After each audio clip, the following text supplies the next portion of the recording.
Welcome back to the channel. Today I've got a story for you where cheating was taken to an entirely different level. Get comfortable and settle in for the listen. There's a certain kind of silence a man picks up on in his own kitchen after 32 years of marriage. It isn't quiet, it's the opposite. It's the sound of someone holding something back with both hands. I first noticed it on a Tuesday, the afternoon the listing agent came by with the paperwork. That's when I saw it, though it had already been there for at least a week. Ever since Margaret and I had picked the name off that little brochure the office on the boulevard kept in a wire rack by the door. Donna Hale, at 30+ years selling on the coast, the copy said. Warm, professional. The kind of woman who looked at you when you spoke. We'd made the decision to sell the house back in February. The kids, meaning Sarah, our only, because there was never a second, had been out from under our roof for 7 years by then, and the place had started to feel like a hat 2 sizes too big, 4 bedrooms. A yard that demanded mowing every weekend from March to October. Margaret and I were both somewhere in the back half of our 50s, 58 for me, 56 for her, and neither of us wanted to spend our 60s trimming hedges. I worked at a parts distributor about 20 minutes up the coast road. A job that paid me fine and never once made me feel like my name was in lights. That's all I'll say about it. It's not that kind of story.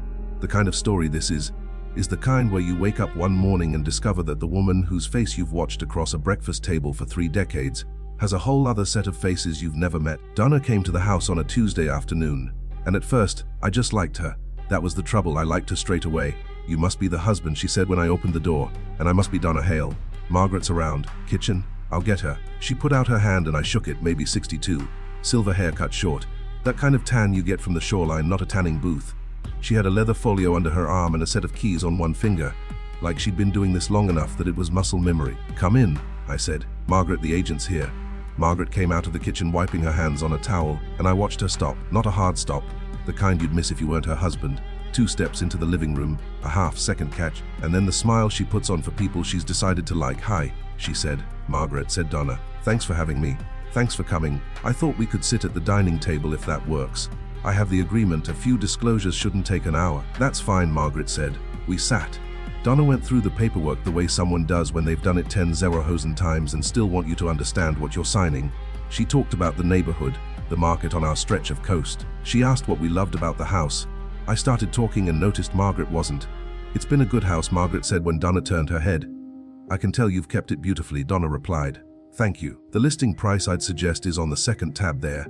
I think we can go out strong. You've got the yard, the view of the inlet from the back bedroom, and you're close to the school without being on the school route. That's worth real money. Reasonable, I said. I'll need both signatures on pages 4 and 7, initials where the flags are. Margaret signed. Her hand was fine. Her face wasn't, but her hand was. When Donna stood up to leave, she said, I'll call the photographer Friday. We'll get the sign out by next Tuesday if that's all right. That's all right, I said. Margaret, fine. She nodded without looking up. Donna looked at her for a beat, just long enough to register. Then she looked at me, smiled, and said, I'll be in touch. I walked her to the door.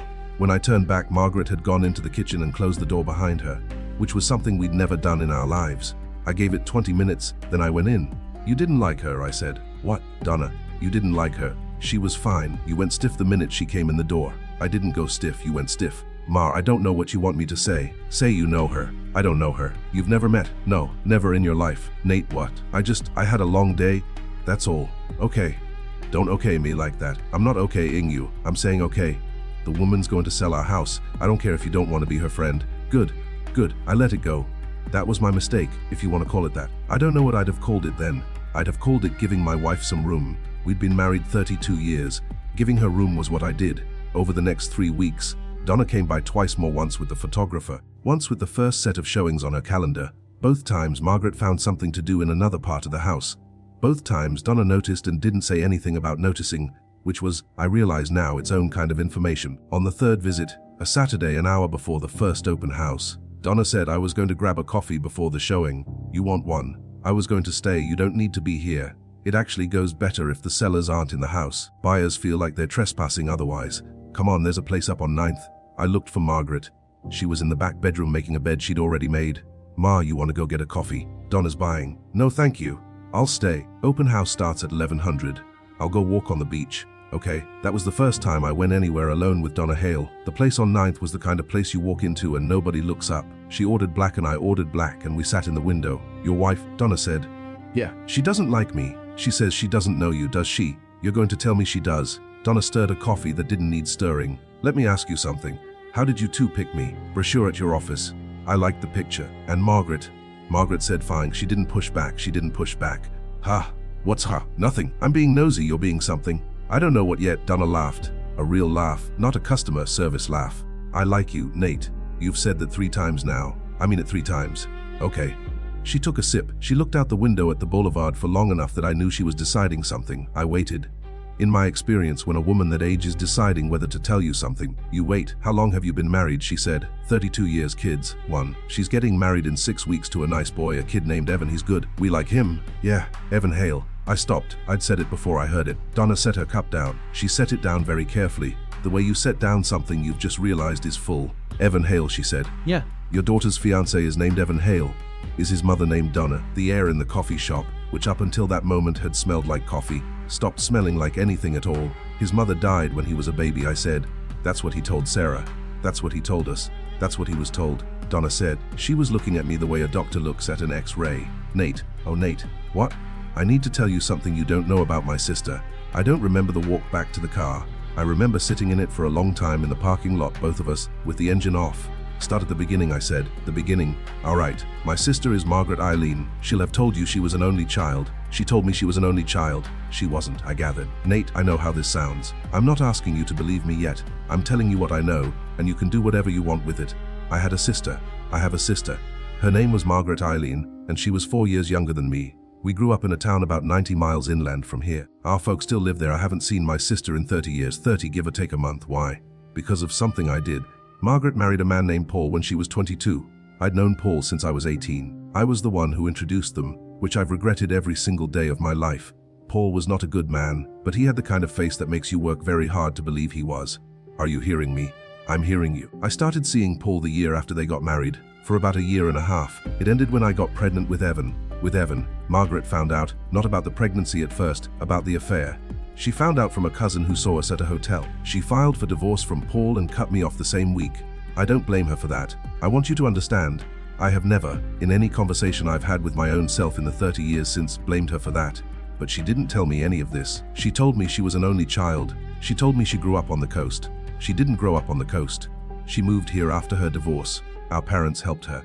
I think they thought she deserved a clean slate. I think they were wrong. But I wasn't invited to that conversation. She told me Paul never existed. Paul exists. Paul is alive. Paul is in Arizona, last I heard, which was 8 years ago. He doesn't know Evan is his. That part's on me. I told Paul the baby wasn't his and I left. I raised Evan by myself. I told Evan his father died in a car wreck before he was born, because that was easier than telling him the truth about 2 people who had already made enough of a mess for him to inherit. Done, I know. My daughter is marrying your son in 6 weeks. I know. My daughter is marrying her first cousin. Yes. I sat in that car for another long time. Donna didn't rush me. I'll give her that. She put her hands on her lap and let me sit. How sure are you? I said finally. How sure am I of what? That Evan is, that he's Paul's. I'm sure. You said you told Paul he wasn't. I lied to Paul. I didn't lie to myself. Evan is Paul's, Margaret's first husband. My sister's first husband. I can get you anything you want to see. Timeline doctor. I have the paperwork, Nate. I kept all of it, because I'm not a person who throws away the things I'm ashamed of. I keep them in a box so I can remember what I did. Does Evan know any of this? No, Evan thinks his father's dead. And Margaret? Margaret has not, to the best of my knowledge, spoken my name aloud in 30 years. She doesn't know I'm in real estate. She doesn't know I stayed on the coast. Or she didn't. If she signed the listing with me sitting across the table from her, Nate, then she knew exactly who she was signing with 3 weeks ago. Yeah, I said she knew. I drove Donna back to the house. The open house was winding down. 2 couples were walking out to their cars. A third couple was still inside with the junior agent Donna had brought along. Margaret wasn't home from her walk. I'll call you tomorrow, Donna said. You've got some thinking to do. I do, Nate. Yeah. I'm sorry. I want that on the record. Not sorry like I did something right now that I'd like absolved. Sorry like I did something 30 years ago and it's still making wreckage today, and I'm looking at a man who didn't deserve to be in the blast radius. I appreciate that. I doubt it in this moment. Maybe. She got out. Margaret came home around 5. She'd walked for 3 hours. She was wind-chapped and her hair was wet at the ends. How'd it go? She said, sit down. I'm going to change first. Ma, sit down. She sat. I talked to Donna. Okay? She told me about Paul. The color went out of my wife's face in 3 stages. I'd never seen that happen to a person. I'd read about it. I'd never seen it. White at the forehead first, then the cheeks, then the whole face caught up at once. Nate, she told me about the sister thing. She told me about your first marriage. She told me about Evan. Nate, don't Nate me. Talk, you've got about 5 minutes of my patience left. Margaret, I didn't know what to do. Nate, I was 24. I was coming out of the worst thing that had ever happened to me. And you were 24 when you came to the coast. You were 29 when you met me. You had 5 years, and then you had another 32. And at no point, did you think I should probably mention my first husband to the man I'm promising my life to.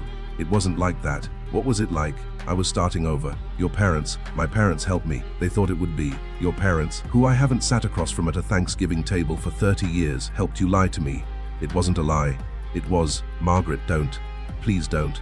I'll hold on to whatever respect I still have for you a little longer if you don't try to tell me it wasn't a lie. It was a lie, an only child, a coastal upbringing, a woman with no sister, no ex-husband, no past. That was a lie. You told me that lie every time you told it.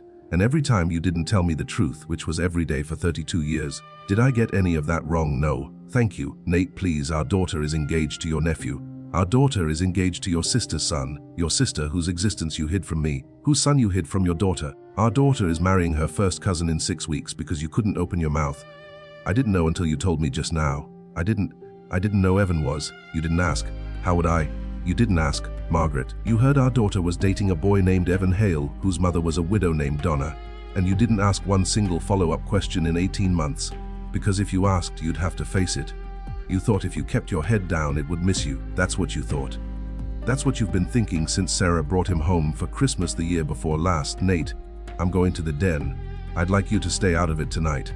Where are you sleeping? In the den, Nate. Margaret, if you love me, and I think you do, I'm not being sarcastic, I think you love me as much as you know how. If you love me, you will let me be in a room with a door on it tonight. You can try to talk to me tomorrow. You can try to talk to me the day after that. Right now, if you keep saying my name, I'm going to say something neither of us can walk back. She didn't follow me. The next morning, I drove the 90 miles inland by myself to see her parents. It had been 3 years since I'd been to their house. They were in their 80s now. Her father, Bill, had a bad hip and a heart that made his doctor visits more frequent than his grocery visits. Her mother, Ruth, had always been the managing one, the one who knew where everyone was at all times, who called at Christmas and remembered our anniversary. They lived in a ranch on a street where every house was the same ranch with a different garage door. Ruth opened the door. Nate, we weren't expecting. Is Bill up? He's in his chair. I'd like to talk to both of you. She didn't ask why. She looked at my face once and stepped aside. I sat down across from them in the living room I'd sat in 100 times before. The same clock on the mantel. The same framed picture of Margaret at her college graduation. The picture was a lie now, or part of a lie, and I wondered how many other lies I was looking at without knowing. I met Donna yesterday, I said. Ruth put her hand over her mouth. Bill said, oh hell, she's selling our house. She came to the door. Her name's on the sign. Her son is the boy our daughter is marrying. Oh hell, Bill said again, slowly. The way a man says it when he's known a bill was coming for 30 years and the envelope has finally shown up. I'd like you to tell me what you did, I said. Nate, Ruth said, I said, for one person in this family to tell me the whole truth without me having to pry it out sentence by sentence. I am asking you. You have known me as your son-in-law for over 3 decades. You have eaten at my table. You have held my daughter as a baby. I am asking you. Bill looked at Ruth. Ruth looked at the carpet. We did. Ruth said it what? Helped her. When she came here after everything with Paul, she was a wreck, Nate. She was 24, and her husband had slept with her sister, and her sister was pregnant. And she didn't want any of it to be her story anymore. She asked if she could be someone else, and you said yes. We said yes. You told people she was an only child. We didn't have to tell many people. We'd moved 2 years before after Bill retired. Nobody where we lived knew Donna. We didn't correct anyone. And then Margaret moved to the coast, and she was new there, and she could be whoever she decided to be. And when she brought me home to meet you 30 years ago and I said, it's nice to meet Margaret's parents. Margaret said she was an only child. You nodded, we nodded. Bill, you nodded. I nodded, son. Ruth, when our daughter was born, and she was your first grandchild. And she was also, if anybody had bothered to tell anybody, not your first grandchild because Evan had been born 5 years earlier. You nodded. Yes, when I said my father-in-law was a good man at his 70th birthday in front of 50 people. Nate, don't Nate me. You let me say it. You let me believe it. Bill's eyes were wet. He didn't wipe them. He didn't do anything about them. I don't have a defense, he said. I want you to know that. I'm not going to try to hand you one. We thought, Ruth and I, we thought we were giving our daughter a fresh start, a chance at a life. We thought the thing with Paul and Donna had been the worst thing that could happen to our family, and we thought if we helped Margaret build a cleaner story, nobody would get hurt. But we were wrong, because somebody got hurt. You got hurt, and your daughter is going to get hurt, and the boy she's marrying is going to get hurt. And you came up this road today because our daughter, whom we raised, did not have the courage we didn't give her. And that is on us, yes. I'm sorry, Nate. I know. I don't expect you to forgive me or Ruth. I don't think I'm going to. Ruth was crying into a napkin she'd pulled off the side table without looking. She didn't try to speak. When I stood up, she stood up too. And I let her hug me because I don't know why. Because she was 82. Because I'd loved her once and couldn't pretend I never had. Because the knife I was walking around with had gotten heavy, and putting it down for 10 seconds was a mercy. I have to go, I said. Drive safe, said Bill. I drove home and didn't go home. I got a motel room on the boulevard, the kind of motel where you pay in cash and they don't ask. And I sat on the bed with my shoes on and stared at a wall for about 2 hours. Then I called Sarah. Dad, what's up? Hi, honey. Are you home? Yeah, I'm home. Why? I need to see you tomorrow in person. I need you to clear a couple of hours. Dad, you're scaring me. I'm sorry, I don't want to do this on the phone. Is Evan there? He's at work till 6:00. I'd like it to be just you tomorrow. I'll come by around 10:00. Is it Mom? Is Mom okay? Mom is physically fine. I'll see you at 10:00. Dad, 10, honey. She didn't sleep that night. She told me later. She sat on the couch in that little apartment she and Evan had been renting with a light on waiting. When I got there, she'd made coffee. She wasn't drinking it. She was wearing the sweatshirt she'd had since college, the sleeves pulled down over her hands. She was 29 years old, and that morning she looked 11. Dad. Hi, honey. What happened? Sit down. Is somebody dead? No, honey. Sit down. She sat. I sat across from her, not next to her, because I didn't trust myself to start if I was close enough to hold her. I told her the whole of it, the sister, the first husband, the years of the story Margaret had been telling me. The thing Donna said at the coffee shop. Even Sarah did not cry at first. Sarah is one of those people who goes very quiet and very still when she's being hit, like a deer the moment before it runs. She let me get all the way through and she let the silence sit for maybe 30 seconds. And then she said very carefully, Even is my cousin. Yes, my first cousin. Yes, honey, I'm marrying my first cousin in 6 weeks. I don't think you are. Then she cried, the way she used to cry when she was small and had hurt herself in a way she couldn't explain. Just noise and air, no words in it at all. I got up and went around the table and sat next to her and put my arm around her, and she put her face against my shoulder. I don't understand, she said. I don't understand, Dad. I know. How could she? How could Mom? I don't know, honey. She met him. She met him? She came to dinner when he proposed. Dad, she cried. She said she was so happy. She hugged him. She called him her son, I know. She knew his last name was Hale. She heard it. She heard it out loud. She heard it. Why wouldn't she? How could she not? I know.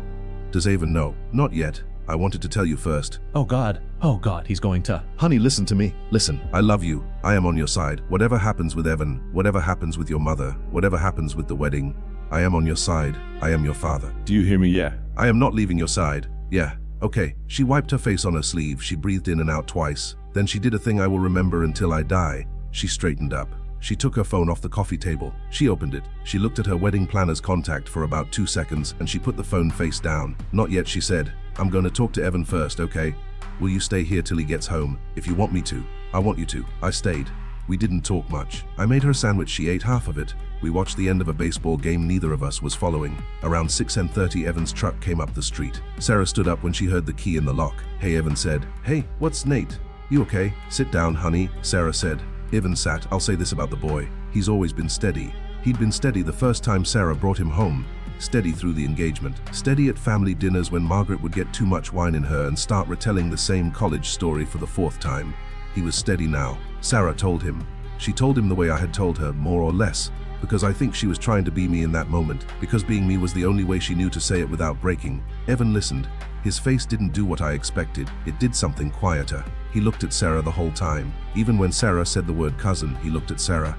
Okay, he said when she was done. Okay, I hear you. I need to talk to my mom. Your mom told my dad today. I need to hear her say it. Of course, Sarah. Yeah, I love you. I love you too. We're gonna figure this out, okay? I'm gonna call my mom. Okay, I left because Evan and Sarah needed to be the only 2 people in a room, and because my work there was done, and because I had to drive home to a house that did not feel like home anymore. Margaret was waiting up.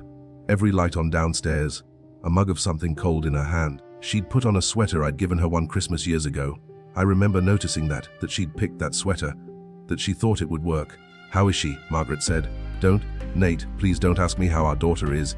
Don't ask me how she took it. You don't get to ask that tonight. She's my daughter too. Yes, Nate, Margaret, go to bed, please. She went. Evan called me the next afternoon. Nate, hi son, is this still okay for me to call you that? Yes. My mom told me everything. I called her last night. She told me everything. I'm sorry. You don't have to be sorry. I am anyway. Yeah, me too. I was wondering if could we all sit down together, all 4 of us. Me and Sarah and my mom and you. Not Margaret. Okay? Sarah's idea. She thinks she wants to make the decision with me in front of the 2 people who didn't lie to her. Okay, tomorrow night, we met at Donna's.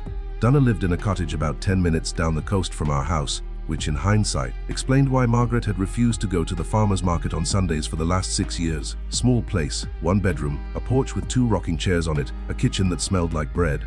Sarah and Evan arrived together. They came in holding hands, which I didn't take as a good sign or a bad sign. It was just what they did. They'd been doing it since the first time I met him. "Come in," Donna said. "Come in, I made a lot of food. I don't know why. I couldn't stop cooking." "Thanks, Donna," Evan said. We sat around her kitchen table. She'd put out a casserole and bread and a bowl of something green. Nobody ate anything for the first 10 minutes. Sarah started it. "I've been thinking about this since yesterday," she said. "I haven't slept." Evan hasn't slept. We talked for I don't know how long, most of the night. We want to say this with all 4 of us here, because we don't want anybody to hear it secondhand and get it wrong. "Okay, honey," Donna said. "We love each other," Sarah said. "That's the first thing. That hasn't changed." "No," Evan said, "but we're not getting married in 6 weeks." Donna put her hand over her mouth exactly the way my mother-in-law, had the day before. "I noticed that. I notice things like that now. It's a thing I've been doing since Tuesday, noticing family resemblances." We looked it up. Evan said, "It's legal in this state. First cousins. So it's not that we can't. We don't want to," Sarah said. "We don't want to," Evan said. "We don't want our children to have that in their file. We don't want to spend our marriage explaining to people how we aren't that. We don't want to be a family that pretends something isn't the thing it is. Because that is what..." Sarah stopped. She had to breathe. "That is what my mother did. And I'm not going to do it. I'm not going to start my marriage by putting something under a rug." "No," Evan said. "So we're not doing it." "Oh, honey," Donna said. Donna, please don't be sorry for us." We talked. We cried. We talked some more. "We're not deciding this out of shame. We're deciding it because we want the thing we want. And the thing we want is a life where we are 2 people who love each other and chose each other, not 2 people with a problem they have to keep explaining." "Okay," I said. Dad. Yeah, will you call the venue? Yes. And the caterer? Yes, and the planner. I'll call everybody. Don't worry about the calls. That's a thing I can do. Thank you. Are you 2? What are you 2 going to do?" Evan and Sarah looked at each other the way they do. They've always done that since the beginning. A quick look, some whole conversation passing in it. "We don't know yet," Sarah said. "Maybe something small sometime. I don't know. We need a minute." "Take a minute," I said. "Take a year if you want," Donna said. "I don't think we need a year," Evan said. "But we need a minute."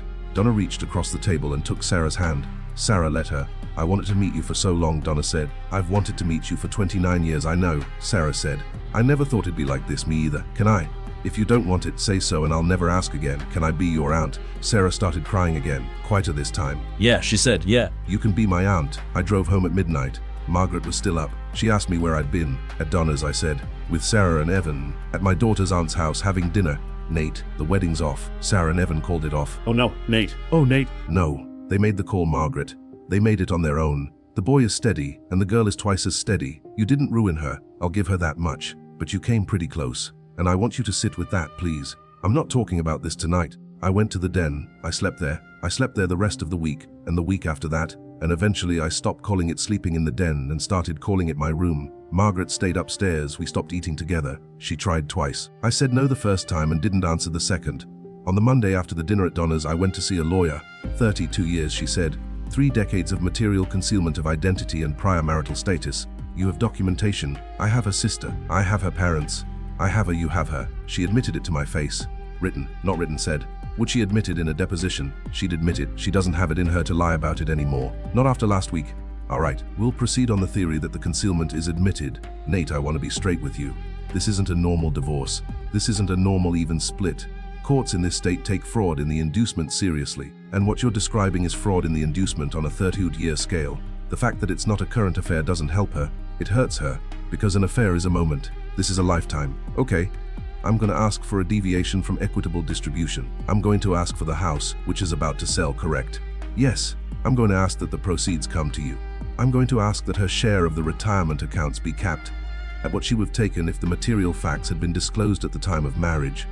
Which, given that she came into the marriage concealing a prior divorce, I think I can argue she comes in with nothing. I'm not looking to bury her, Nate. I'm not, I understand.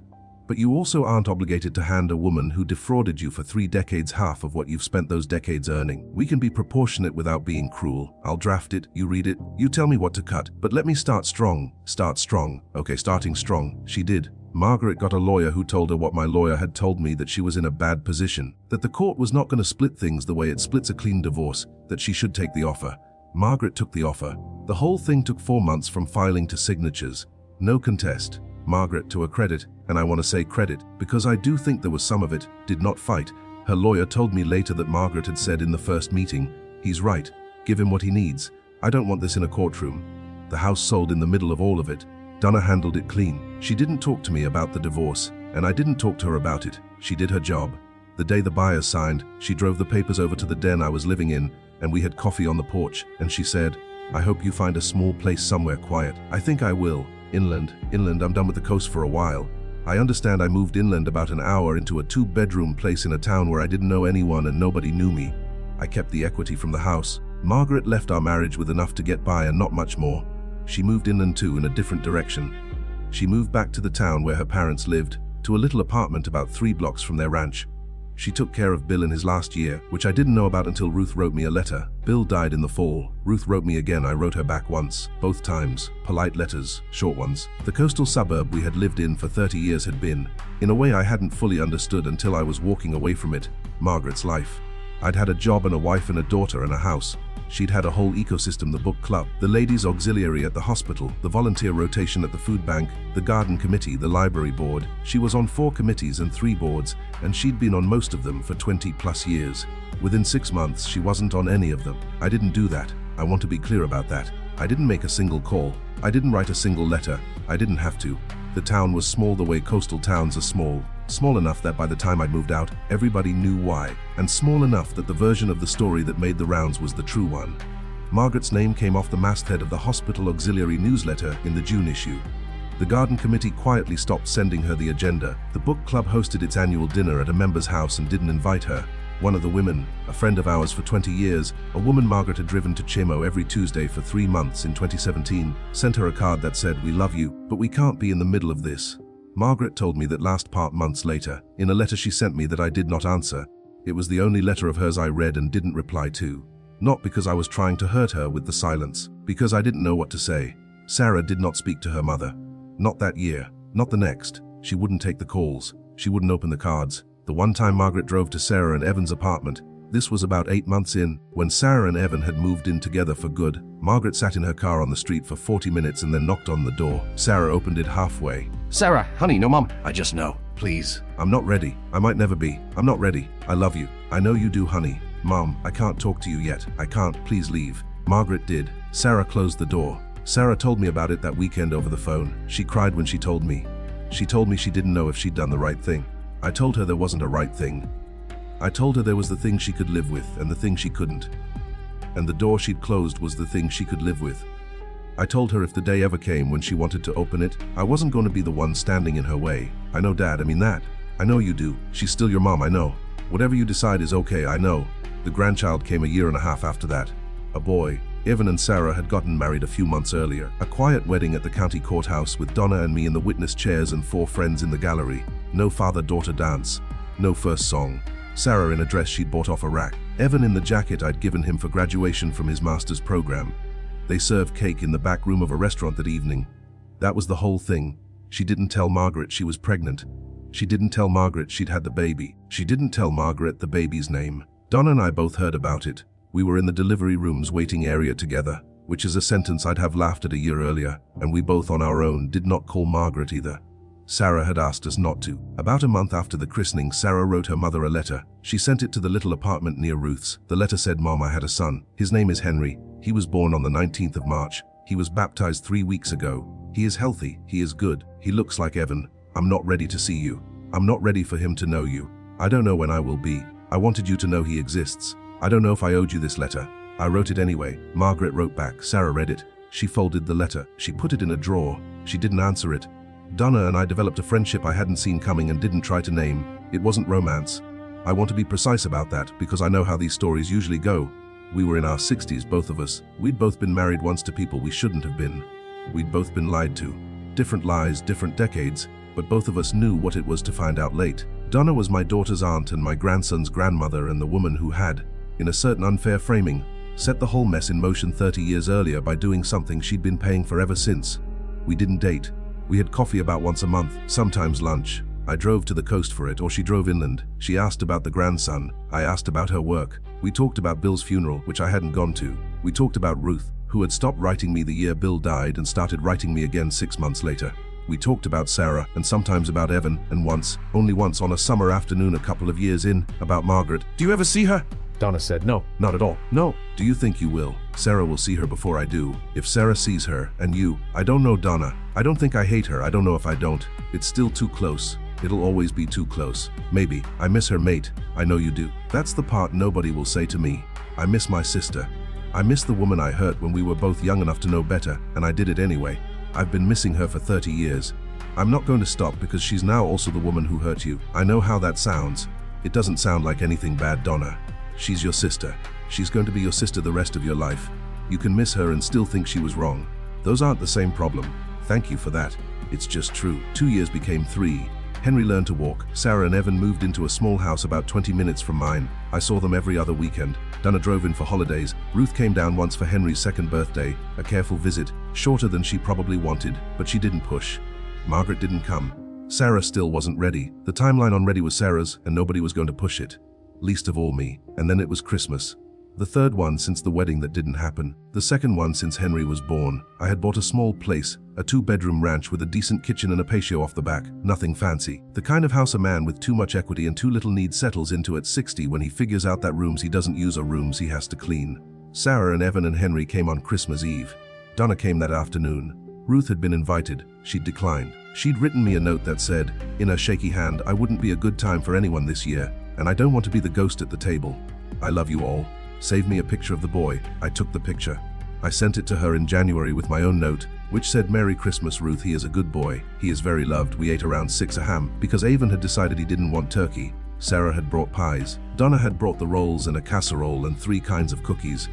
Because the thing about Donna I'd noticed over 3 years was that she couldn't go anywhere empty-handed. Henry was in a high chair pulled up next to his father, mashing a piece of bread into a pulp that he appeared to believe he was going to eat. To the cook, Evan said, lifting his water glass. The cook is you, I said. You did the ham. To the cook and his father-in-law. Better we drank. Henry banged his cup on the tray. Donna put her hand over Sarah's on the table. Sarah didn't move it. Grandpa Henry said, yes, sir. Bread. There's bread right there, buddy. Bread. He wants you to put butter on it, Dad. Sarah said he's seen Evan do it. Oh, got it. Coming right up. I buttered the boy a piece of bread. Henry ate it. Henry ate a lot of it, considering he was 2. My grandson ate butter like he'd been looking forward to butter his whole life. I watched him do it. Donna looked up at me. I caught her looking. What? I said nothing. Say it. It's a nice table. Nate, it's a fine table. It's a nice table. Thank you, Donna. We did. After dinner, Sarah and Evan took Henry outside to look at the lights on the neighbor's tree. Donna and I cleared the dishes. I washed. She dried. Neither of us said anything for a while. Do you want me to say it? She said. Say what? The obvious thing. Which obvious thing? Your wife isn't here. My ex-wife. Your ex-wife. Does it feel wrong? No. Really? It feels like Christmas. My daughter is here. My grandson is here. My son-in-law is here. My son-in-law's mother and my daughter's aunt is at my sink drying a plate. I have everyone at this table I want at this table. I am not going to sit here at 61 and pretend I want a 13th plate at a table that seats 12. Okay. Does it feel wrong to you? No. Good. I miss her though. I know you do. I told you that was fine. I know you did. I just wanted to say it out loud once tonight, and then I'm not going to say it again. Okay, she'd be proud of Henry. Maybe she would be. I believe you. The back door opened. Henry came in first on his own 2 feet, a walking man at 2.5, very serious about it, and Sarah and Evan behind him, Sarah carrying his jacket. He wants Grandpa, Sarah said. Grandpa, Henry said. I'm right here, buddy up. I picked him up. He was warm. He smelled like outside and bread and the slightly too sweet baby soap Sarah used. He put his hand on my cheek the way babies do, casually, possessively, like it was a cheek he owned stock in, and he looked at me with the deeply serious expression of a person who has just remembered a very important thing. Lights, he said. Yeah, buddy. Lots of lights out there. Pretty lights, you're right. Sarah came up beside me. She put her hand on my back. She didn't say anything. She just stood there with me, watching her son watch me. Dad. Yeah. Thanks. For what? For all of it. You don't thank a father. A father does it because he's a father. It isn't a thing you owe back. I'm thanking you anyway. Okay, honey. Merry Christmas, Dad. Merry Christmas. Outside on the neighbor's lawn, a plastic reindeer was glowing and blinking at a rate that bore no relationship to any known rhythm. Henry in my arms leaned toward the window to watch it. Sarah beside me, her hand on my back. Evan at the sink next to Donna, drying the last of the pans. Donna humming something I couldn't place. Somewhere about 90 miles inland, in a little apartment 3 blocks from her mother's ranch, my ex-wife was having her own Christmas. Or not having one. I didn't know. I hadn't asked and I wasn't going to. She had written me a letter in November asking if she could see Henry. I had sent the letter, unanswered, to Sarah. Sarah had read it. Sarah had put it in the drawer with the others. That was the thing Sarah could live with. I stood there holding my grandson, and I thought about the woman I had been married to for 32 years, and I thought she had her chances. She had them at 24 when she packed up and moved to the coast. She had them at 29 when she met me. She had them at 31 when she walked up the aisle in a white dress in front of parents who nodded at every lie she'd asked them to nod at. She had them at 33 when our daughter was born. She had them at 53 the day Sarah brought a boy named Evan Hale home for Christmas. She had them at 56 the day a listing agent named Donna walked into her living room, and she could have with one sentence in her entire life said, "Nate, I have to tell you something." She had 32 years of chances, and she took none of them. What I had on Christmas Eve in a 2-bedroom ranch about an hour inland was a boy on my hip and a daughter with a hand on my back and a woman in my kitchen who wasn't my wife and wasn't going to be, and a son-in-law who was also a nephew of a woman I had only just gotten used to calling a friend, and a quiet house, and a neighbor's reindeer blinking out of time with the world. And for the first Christmas in a very long run of Christmases, no one at the table I had to lie to or for. I took that. I was holding it in both hands like something I wasn't planning to put down. Grandpa Henry said, "Yeah, buddy, more bread. You bet. Coming right up." I carried him to the kitchen. Donna was already buttering it.